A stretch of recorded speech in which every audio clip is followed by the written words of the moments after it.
Hello, I'm BuggRat Toy Cat, and literally for as long as Minecraft has had survival mode, it's also had 4 difficulties. There's peaceful mode, for those of you who are terrified of the A in the Minecraft logo, and then there's easy, normal, and hard. At first, these difficulties were just differentiated by having different amounts of mob damage. There's 50%, 100%, and 150% respectively, but when you look at the modern era of Minecraft, you'll realize that almost every Minecraft update has included something to make hard difficulty more fleshed out and unique, but actually in the process they've made it not only more interesting than normal, but they've arguably made it easier than not only the normal difficulty, but also easy by itself. And in today's video, I want to explain exactly why hard difficulty is in many ways easier than easy difficulty. But before we can get into that, I'd like to do the generic YouTube thing where I remind you that most of you aren't subscribed to the channel, but instead of saying, hey, you should subscribe because it's free, instead, how about 99.9% of house fires happen to people who aren't subscribed? Wow, I bet you want to join the 32.6% now, huh? So before we dive into the really interesting, unique things about hard difficulty they've added over the years, I want to first go back to that stat about 50% damage, 100% damage, and 150% damage, which was true, and is true for a lot of mobs in Minecraft. For instance, here's the amount of damage that a creeper explosion will do to you on normal difficulty, enough to kill you. Here's the amount of damage it will do to you on easy difficulty, half as much of that, and here's the amount it does on hard, enough to kill you 1.5 times over, or even enough to kill you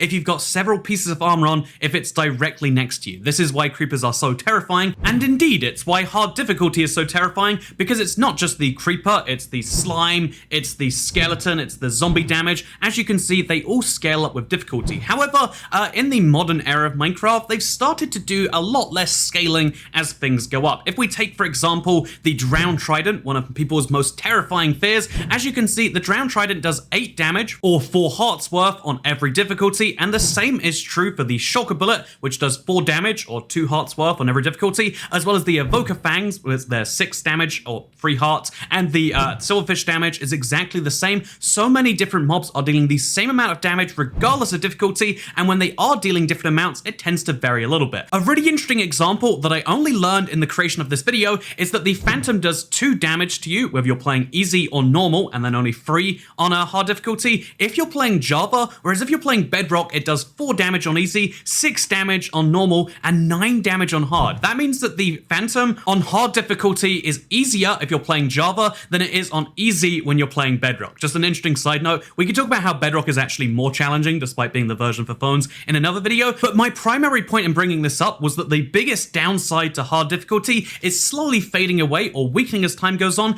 while more advantages to playing hard are being added. So, for example, more mobs will spawn on hard difficulty, and this sounds like a really big downside until you realize, wait a minute, I can basically control when mobs spawn. If I'm really terrified of them, if more mobs sounds like a bad thing, I just have to go to sleep at the right time every night, or I can torch up my world. But if I do want to get, say, a ton of gunpowder because I want to make some fireworks or some TNT, having more creepers is great. If I want to get a lot of experience really quickly and I don't want to make a farm, having lots of mobs is really useful for that. So having more opportunities to get experience points, wonderful. Having more opportunities to get string and bones, very useful Minecraft ingredients that you have to kill mobs for, that is really useful by itself, until you realize that even the most useless mob drop, rotten flesh, has been made more useful as time goes on, because rotten flesh can be traded with the cleric villagers to get yourself some emeralds. And then obviously there's gunpowder. Almost every mob drop has a use, and so more mobs means more mob drops, and the biggest downside to mobs would of course be the fact that they can hurt you, but you're probably aware of the fact that Minecraft has made it easier and easier for you to just avoid damage altogether. I'm not just talking about potions and enchanted apples and stuff, I'm talking about the fact that if you just make a shield from wood and iron, it's a very early game item, you can avoid 100% of damage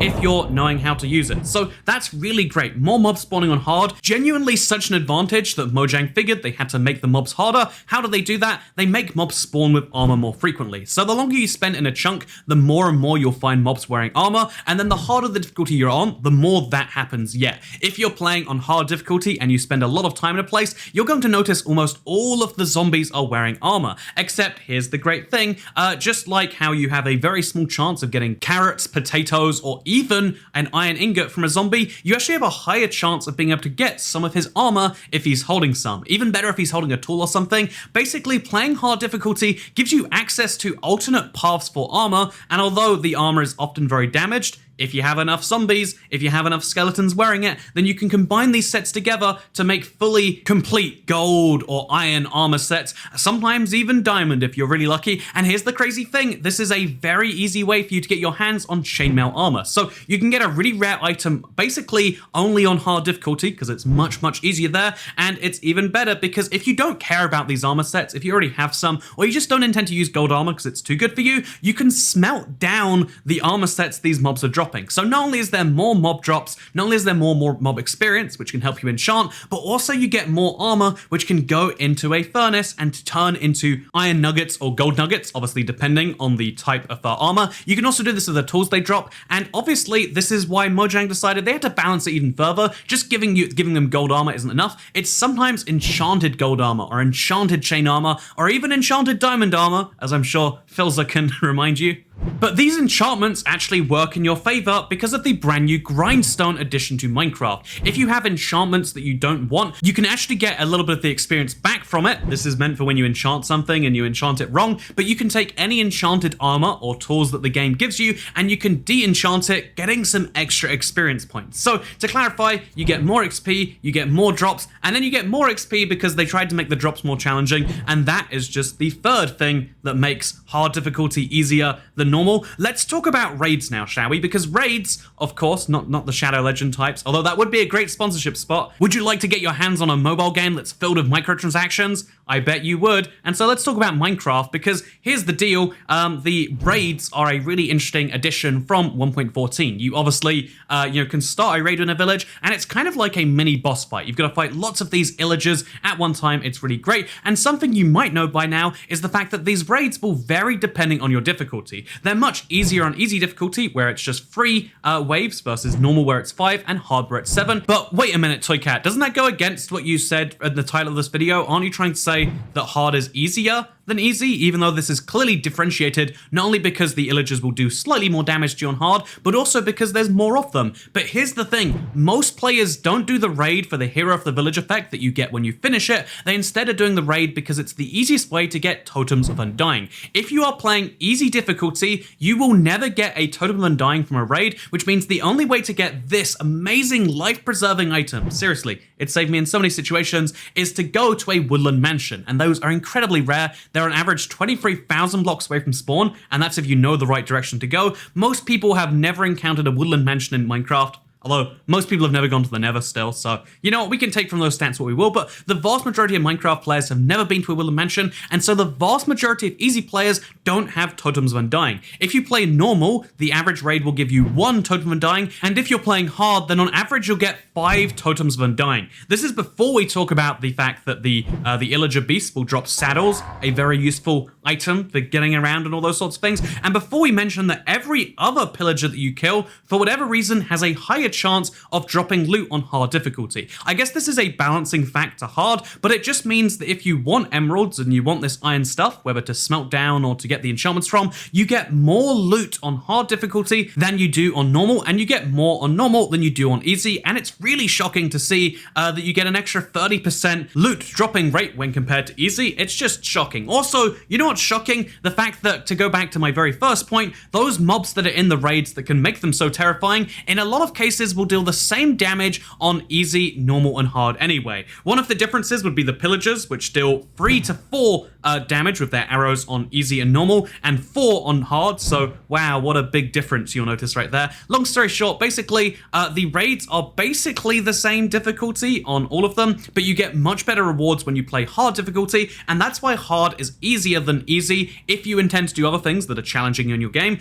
The other thing that's really interesting here, though, is the fact that even if you want to get those raids to begin with, it's easier on hard difficulty. The pillager patrols don't have light-dependent spawning mechanics on normal and hard, which means if you want to get raids, even in areas you've lit up, if you want to get pillager patrols, I should say, then you can do that on hard difficulty easier. And just long story short, everything about raids is so much better on hard difficulties, and if you can survive them, which isn't much harder, then on hard difficulty, you get rewarded so much better, and that will help the rest of your game so much that the rest of Minecraft gets easier. Hard difficulty difficulty raids do make Minecraft easier, just like hard difficulty zombie villagers do the same. Did you know all villagers killed by zombies on hard difficulty become zombie villagers? This is compared to lower percentages on the easy difficulty, and it's so interesting because a villager just dying isn't actually useful to you. If you lose a villager, that's already sad regardless, but if you want to kill villagers on purpose to get zombie villagers, that's really useful because a lot of players deliberately make zombie villagers and then they cure them because when a zombie villager gets cured, he's really, really grateful and he gives you a low price. It's kind of like American healthcare, right? Where in exchange for being cured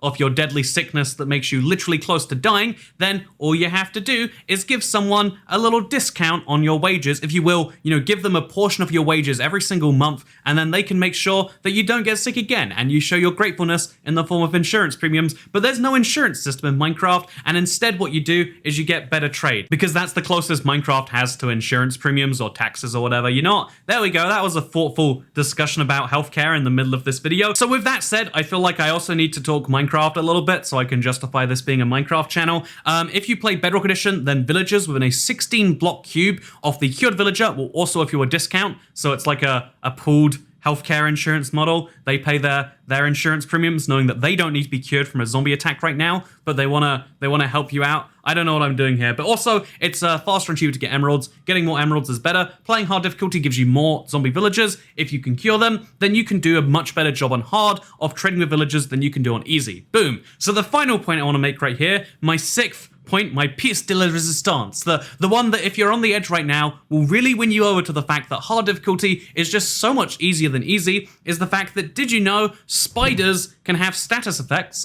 This is based on local difficulty. In the same way that when you play hard difficulty, you find skeletons wearing armor and zombies wearing shovels more often, you'll also find spiders with status effects. And a lot of these, they're kind of just neutral to you. Like, do you really care if a spider has regeneration on it? Probably not. But tell me if you disagree, because I hate spiders. I have an instinctual part of me that hates everything about them, the way they walk, the way they crawl, and one of my first horrific experiences in Minecraft was seeing spiders come after me. It really is one of the ways that Minecraft is a horror game, and wouldn't it be better if spiders could go away, visually speaking? Wow, if only they could maybe have the invisibility enchantment by default. Oh, it actually turns out they can. And although spiders look very wacky, they're not entirely invisible with invisibility, I think that it solves most of your problems for having to look at spiders. And more seriously, this video, as with any bold claim, is very true in a lot of ways. Hard difficulty really is easier than easy in a lot of ways, and if you know what you're doing, you can make a lot more progression there. I'd say for the average new player, you probably still are better off playing easy if you want Minecraft to be slightly easier,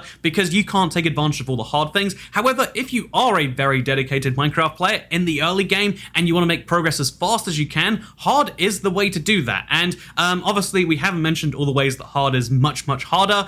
They have done a lot of those as well. For instance, the Wither on Bedrock on hard difficulty is one of those challenges that is so insane that, like, it's near impossible for most people, even who think they know Minecraft and who are super, super prepared. But I think that's a subject for another video. Would you like to see us talk about the Bedrock versus Java differences? Because so many of them make Bedrock harder. It's not just the phantoms apparently doing 3 times as much damage, or the Wither spawning in Wither skeletons halfway through and having double as much health for some reason. There's so many other things that for some reason they've decided to make harder on Bedrock, despite that being the version that you're meant to play on phones, and it's confusing, but it's also interesting. And if you enjoy interesting things, I have a really fun tangent for the end of the video here, because while I was researching difficulty to learn exactly when it came into Minecraft, and it really did come the exact same day as survival mode, it was actually hinted at long before survival mode came out. This is one of Notch's original blog post where he was talking about his vision for survival. Even though Minecraft started with just creative, there was always the goal to add survival, and interestingly enough, not only did he talk about the idea of like PvP,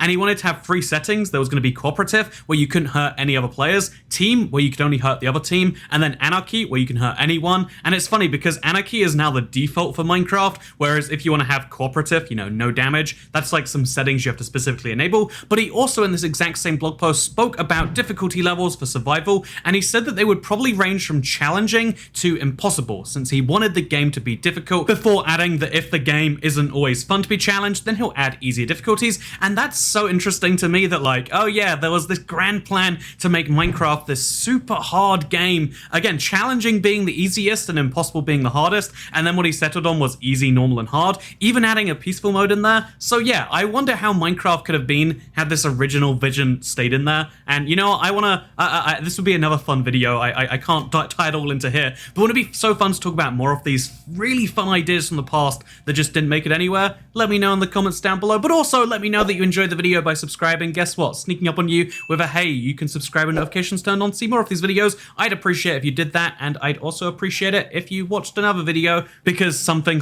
that's how YouTubers make ad revenue. Thank you for watching this video though, because I'll see you next time. Goodbye.